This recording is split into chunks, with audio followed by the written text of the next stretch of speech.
Hey guys, welcome back to another video.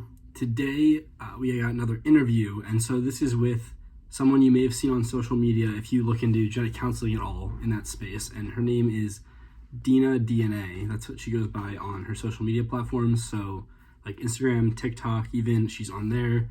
I've seen some of those videos myself before I even made this channel. If you look into genetic counseling at all on TikTok and Instagram, that username will come up, and so she is a huge advocate for spreading awareness about the genetic counseling field, and not just for more people to become genetic counselors, but for more patients to understand the value of the services that genetic counseling provides and to really be able to help more people. So really awesome what she's doing. And so this interview is a really great one because on top of learning about all that different stuff and her own journey, she has a ton of different resources that she'll share. And so in addition to her own social media platforms. So be sure to stick around for this one. It's a really great interview and you're going to love it.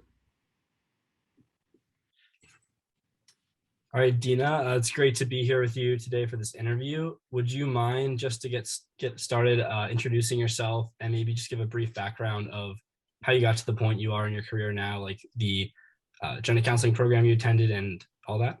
Sure. So my name is Dena Goldberg, or I go by Dena DNA online. I'm a board certified genetic counselor. I went to the UC Irvine program in California, in Southern California. And how did I get to where I am? Well, I originally was interested in genetic counseling because my sister has a chromosome abnormality. And I wanted to work with families like mine who have a child with a disability that needs a diagnosis. And as I went through school and my experiences, I really fell in love with all the other areas as well. And just because of the location I was at, I had already worked in a breast cancer research lab, and then after school ended up working as a cancer genetic counselor, and then from there became a hereditary gastrointestinal cancer genetic counselor specialist, and was working at UCSF for a while. And then I left that role to move to Los Angeles, and the whole time kind of realized that no one really knows what genetic counseling is. And so I wanted to kind of create media to educate more people so that they understood what services were available to them, but also so that people understood it was a great career option as well. So I just wanted to reach a more diverse audience than what the typical medical community has reached. So that's kind of how I am where I am today. And I have a lot more information on all my social media accounts, but that's the short summary of it. That's really awesome. It's definitely great to see what you did with the social media, and that's something I'd like to ask a little more about, if you don't mind. So I'm really Sure. curious how I know I've seen you're on Instagram, you're on even TikTok, and I also heard you in a DNA Today podcast, I believe, at Yes. some point. So how do you think that has made an impact, and how do you think all your social media has, like, have you seen anything come out of that in terms of people reaching out to you? I mean, that's how I reached out to you, or just in generally an understanding about the field. Yeah, so almost weekly, I get messages from people, depending on the platform. So on TikTok, it's a lot of prospective students because it's a younger community or an audience, and some prospective patients, but usually prospective students. And they usually reach out to me about how they didn't know about genetic counseling until they came across my TikTok, or they were learning more, or even people saying that it's really cemented their want of to be a genetic counselor. So that's really great feedback for the students. And then on Instagram, I get messages about how people can see me or how people can see a genetic counselor, and I frequently refer them using several of the tools that I use for everybody. And then I also do guest appearances on different podcasts, different like web series, I've done some news interviews. And so I try and get as much into the media as I can to really bring out that name, that title of genetic counselor. So yeah, I do think it's helped in acquiring more patients and teaching more people. It's also helped in getting more people interested. So I see the direct impact on this, but I do plan to do this at a much greater level eventually. My goal is to create a TV show that will reach a lot more people. Oh, that's so exciting. I did not know that. Hmm. That's a really great goal. I hope that ends up working out for you. Thank you. Absolutely. I'm on my way to it. We'll see. I'm in Los Angeles, so it's the place to do it. Yeah, it's a great start.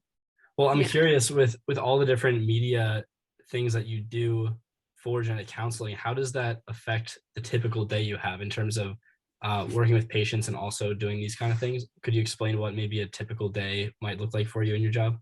Yeah, so I work part-time right now with a company called Geno Medical. So it's a telehealth practice. And so I see patients, there are a few days a week I'll see patients and I'll dedicate just to patient care. And then a few days a week I work on social media and all of the other projects that I'm developing. So it's part, depends on the day. And so I try to separate out my days so that they're the purpose of that day is whatever that project is that I'm working on. So it's not like when I was working full time in clinic and I was trying to do Dena DNA, which is my personal brand. It was really hard because I would need to do it after work and I didn't really have a lot of mental energy left at the end of the day. And so that's one of the reasons that I'm only working part time now is so I can devote that mental energy and that time to it.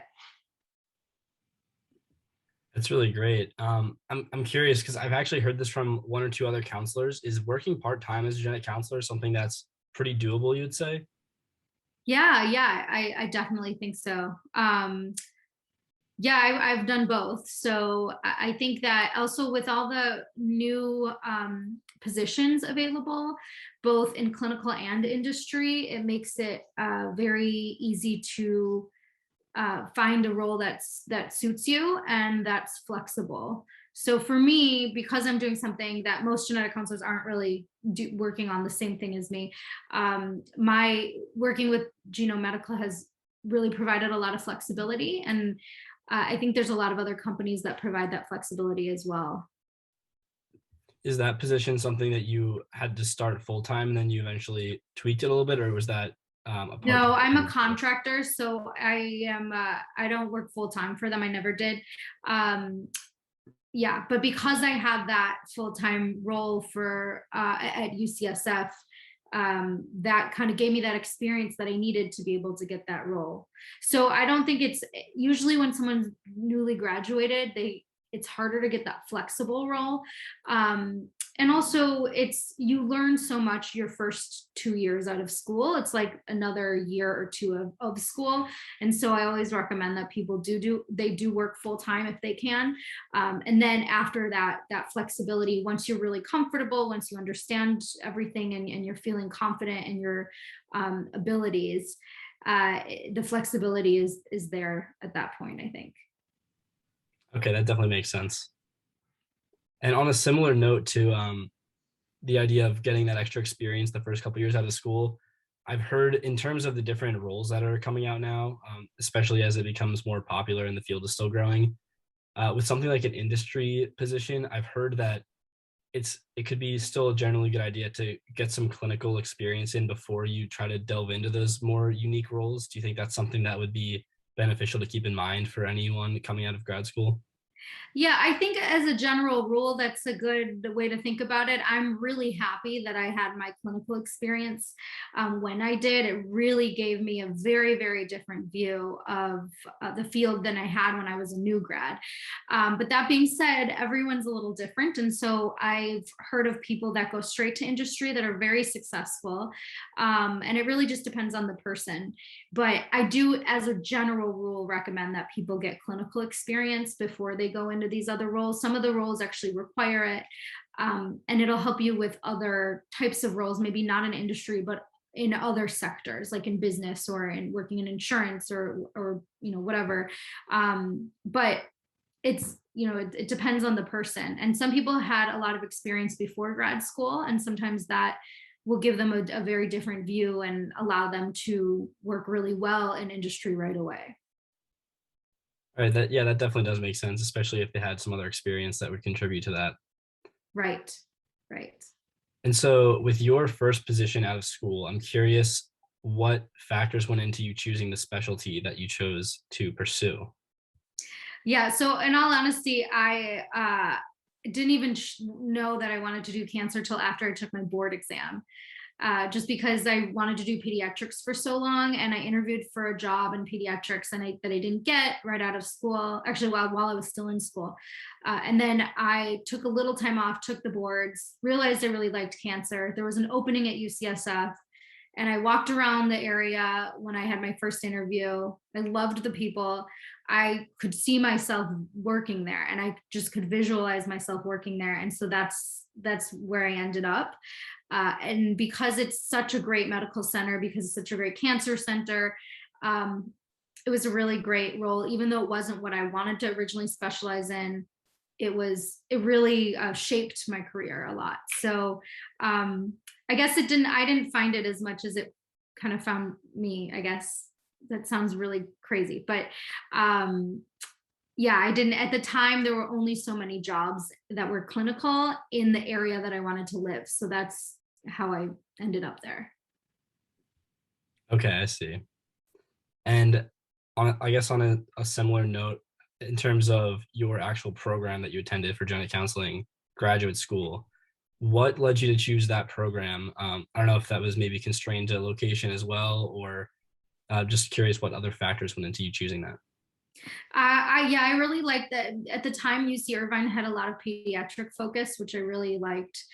You work a lot with clinical geneticists, so you get a lot of this experience working in all the different general areas. And I really liked that. I also just really loved Southern California. I always wanted to live there. It was amazing because it was the middle of winter. I'm from Chicago originally, so it was the middle of winter. My family was in like 3 feet of snow, and I was sitting at a cabana studying like by the pool. So that was the kind of grad school experience that I had. It also wasn't in a major city, but there was enough to do that I didn't feel like I was missing out, but I also felt like I could take some time for myself as well and really just have a routine. I think for me, it was the perfect place to be. And I'm affected by the weather, so it was very nice to have sunny weather all year round. And yeah, and I just loved the people there. So that's why I chose UC Irvine. There were a lot less programs when I applied, by the way. I think there were less than 20. I don't know how many there are now. There's like over 30 or 40 something, right? Maybe more. Yeah, I think there's actually over 50 now. Okay, wow. Yeah, so there are a lot less. That was the only one in Southern California at the time. And I knew I loved California. I wanted to stay there. At the time, my now husband, who was my boyfriend at the time, was still in Oakland. So I wanted somewhere that was West Coast still. And I had friends in LA. So yeah, that's how I chose UC Irvine. Okay. Did you have the match system back when you applied? No. Okay. No, we didn't. That's definitely different then. Very different. Yeah. I'm not a great person to talk to about applying these days because I didn't go through the match system.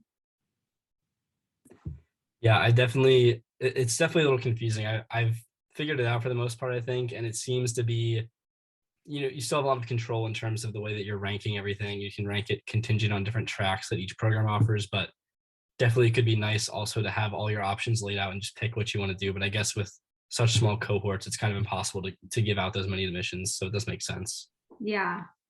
Yeah, I think it makes more sense. I think it works out better and it's easier on the programs and on people who aren't waiting days to see if they get off a wait list.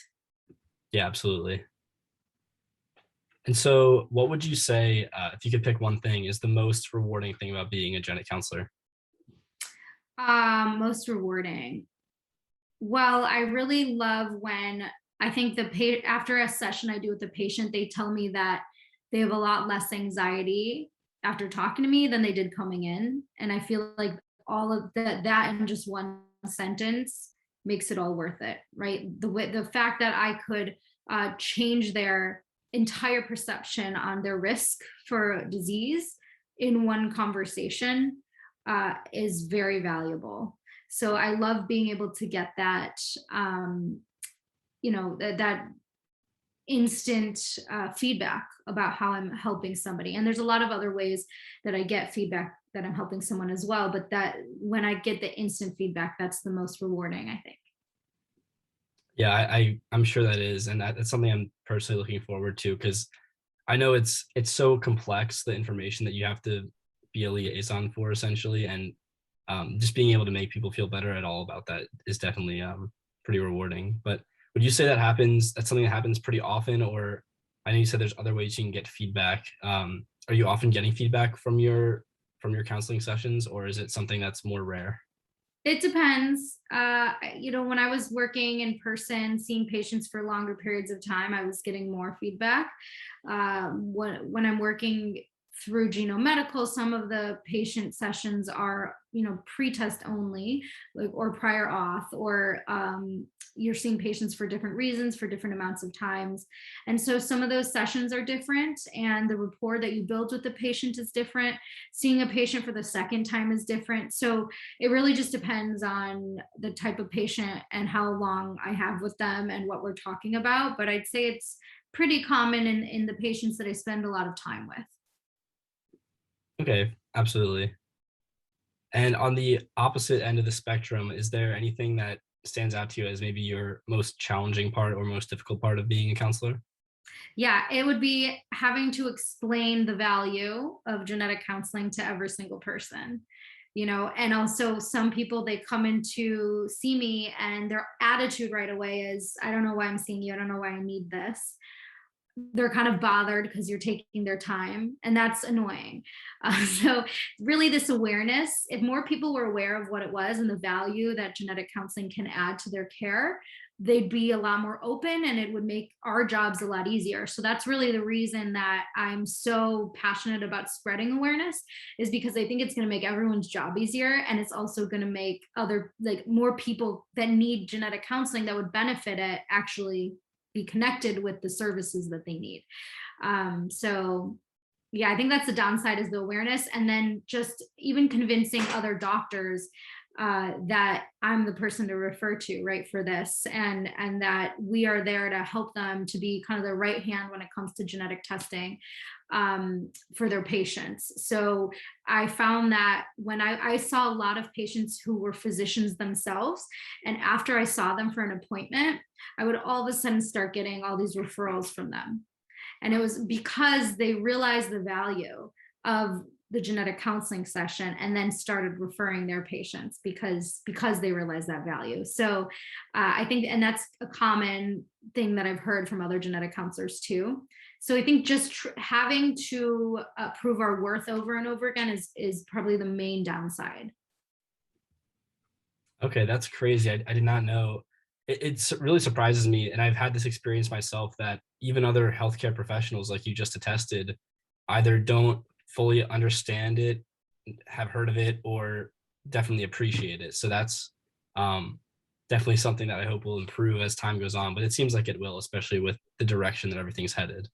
Yeah, that's why I want to have a TV show, so that more people are like, oh, I know what this is. I saw it on Netflix or whatever. Yeah. Well, I'm Yeah. curious, is that something you are you planning to have it kind of like a case series almost, where like one of those kind of shows? No, so I was in development for a while on a docu-series, but that's been put on pause. So now that there's some other ideas floating around, but I can't say too much yet. But just if you follow me in my work, you'll be able to see in the next probably few years there'll be something out. Okay. Yeah, I'm not trying to make you reveal anything that Yeah. is confidential or anything like that, but that's very exciting. Thank you. Yes.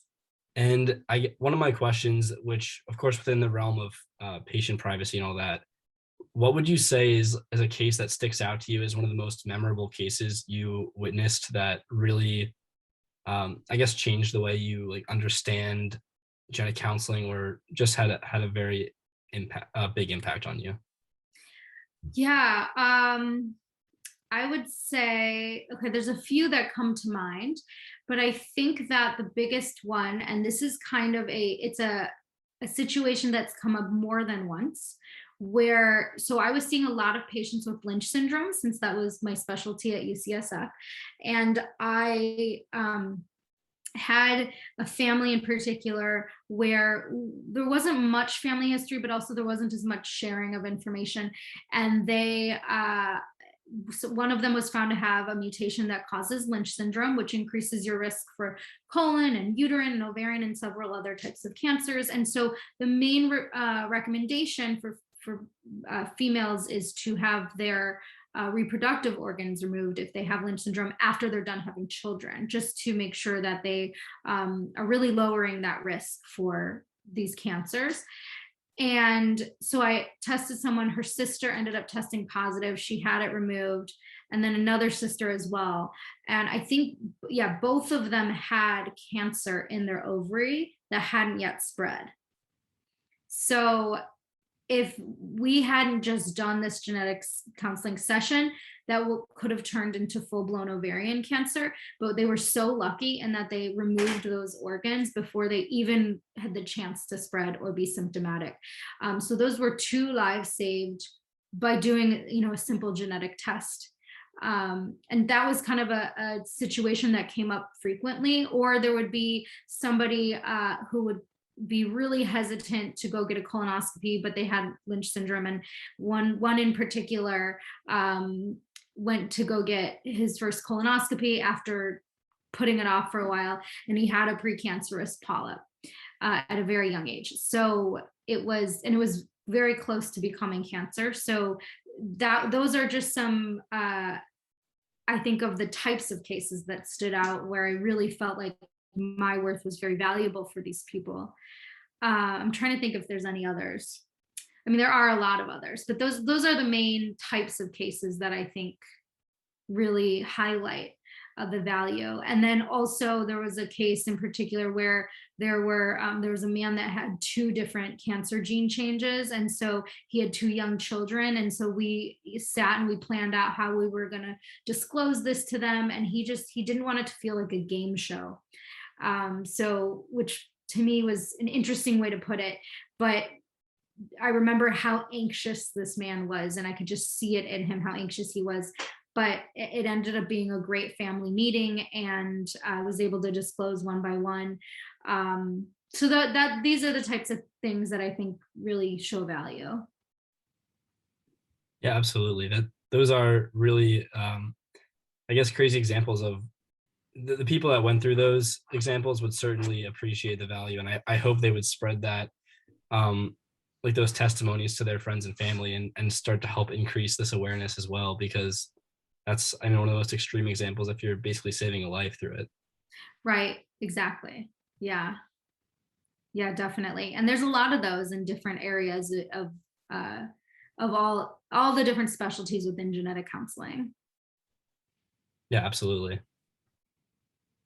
I guess one of the next questions I have for you is just in general, whether it's something, I guess the application process and the graduate program process was a little different when you applied, but whether it's something literally in terms of application materials, interviews, etc., or something in terms of an attitude to take forward in your genetic counseling journey, what is some advice you would have for a current prospective student?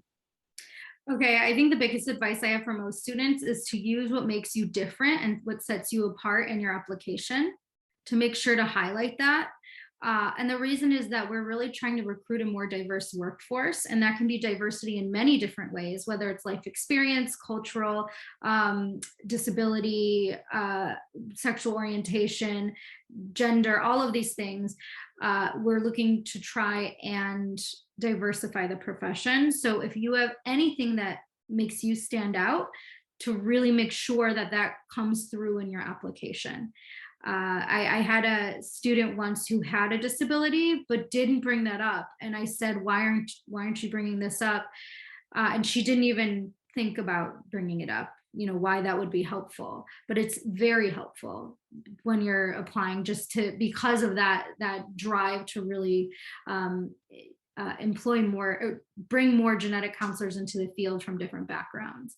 Also, if somebody grew up in maybe a community that's not as well served by the genetic counseling community, it's really important to put that forward. So basically use the cards that you're dealt, to put your best foot forward and your most diverse foot forward in applying. That's my main recommendation. Yeah, that certainly makes sense, and especially with such competitive programs, it makes sense to really want to make yourself stand out any way you can. So I know Right. I'm trying to do that myself right now, but yeah, that's really great advice. Thank you. Yeah, definitely. The other thing too, the other piece of advice I have is when you are, you know, of the people applying now and the generation that's applying now, many of them, most of them, I'd say, are on social media. And I do a lot of talks about social media etiquette. And it's really important to remember that it's never too early to think about your professional image on social media. So the minute you have a social media account, everything you say can be seen by everyone. And just think about that when you're posting, that it is the most professional, that if a program were to see it, that you would be okay with a program seeing it, or you'd be okay with a future employer or a future patient seeing it, or your colleagues seeing it. Just make sure that what you put on social media is appropriate in that way. And if it's a personal account, obviously that's different. You can have it on private, but just remember that anything you put online on any social media platform can be seen by anyone. Yeah, great advice again. I know I've been trying to be super conscious of that ever since I started going on social media, but as you can attest, it obviously can be a great benefit, or it could be detrimental if you use it Right. inappropriately. So Yeah, no, there's a lot of benefits to it. I can tell you a whole list of benefits, but that's the main downside, is that people are unprofessional, and it's also the way they talk to each other needs to be professional as well. So the way you talk to your colleague at a giant meeting, if you were to go up to a microphone at a big conference when everyone's eyes were on you, whatever you say there, whatever you say on social media should be whatever you'd feel comfortable saying there, because it's the same concept. All these eyes are on you, even though you don't see them. yeah, absolutely. All right. Well, I want to be mindful of your time. I really appreciate you taking the time and being so accessible to me.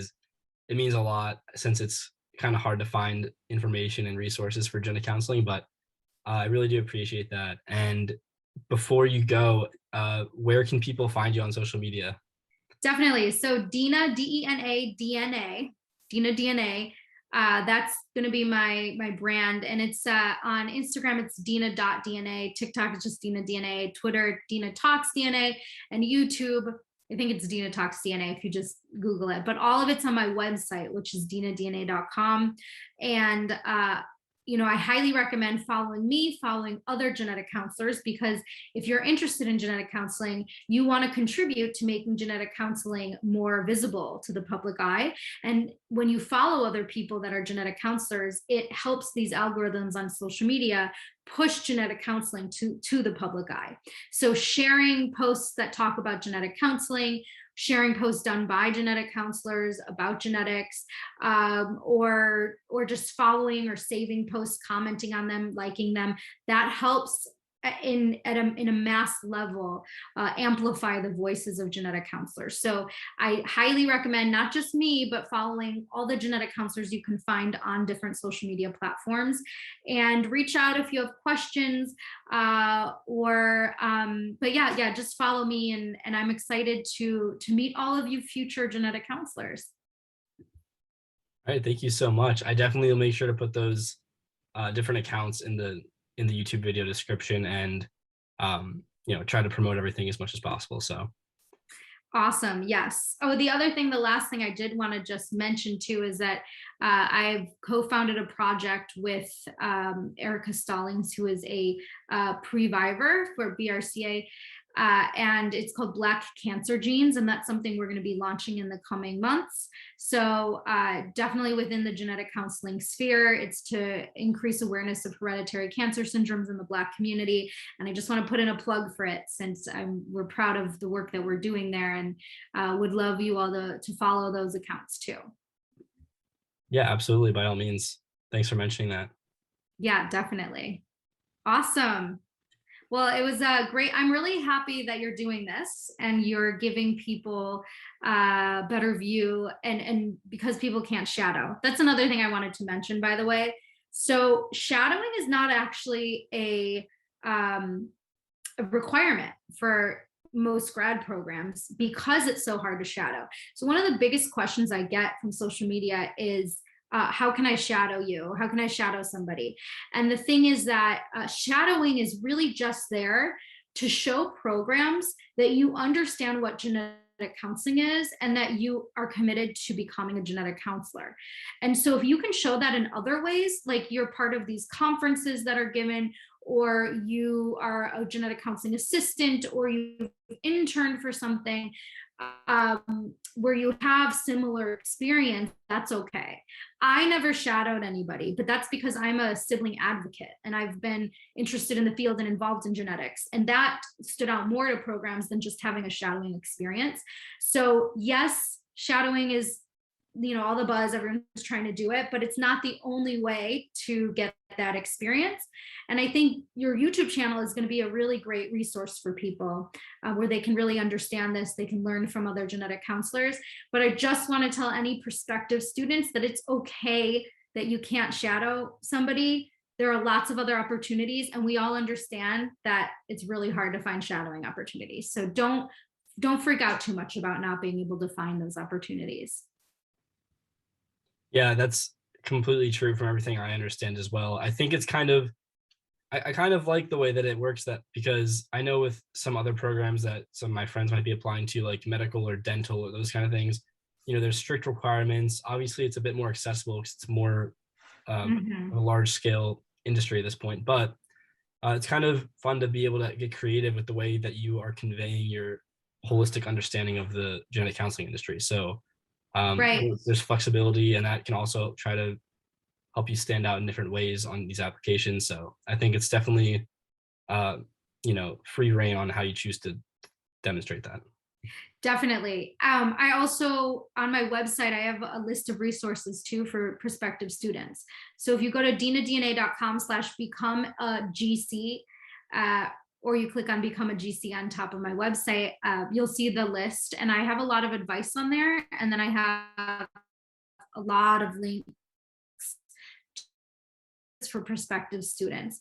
And all of them are going to be great alternatives to shadowing. Yeah, thank you so much. You've provided so many resources today. I'm sure it'll be really helpful to anyone who can see this. Good. Yeah, definitely. Well, I'm really excited. I'm you can reach out to me and I can find other people for you to interview if you'd like. Yeah, great. Thank you so much. Yes, definitely. Well, I'm excited to see this episode. Yeah, absolutely. I'll send you the link as soon as it gets put up. Awesome. Anything else? I think that's it for now from me, but thank you again for your time and being a great resource and providing all those other resources as well.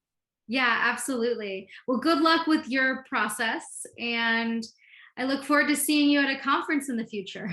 I hope so. Yeah. Best of Yeah. luck with everything. Thank you. Thank you. Okay, bye. Bye. All right, guys, so that was Dena Goldberg, Dena DNA.